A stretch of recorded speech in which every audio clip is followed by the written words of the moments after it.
Hi everyone, I am Rudranil. Welcome back to Epic Wildlife.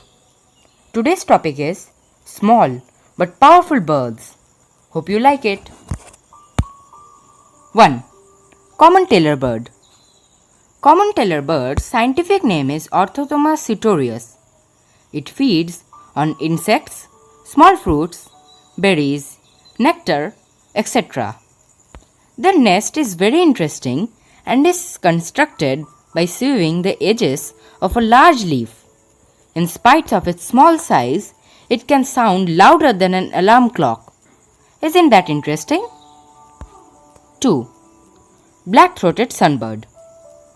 Black-throated sunbird's scientific name is Aethopiga saturata.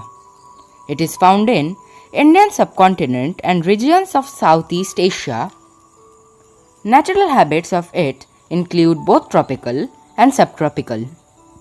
So viewers, only this much for today. Like, comment, share and subscribe to our channel. Bye.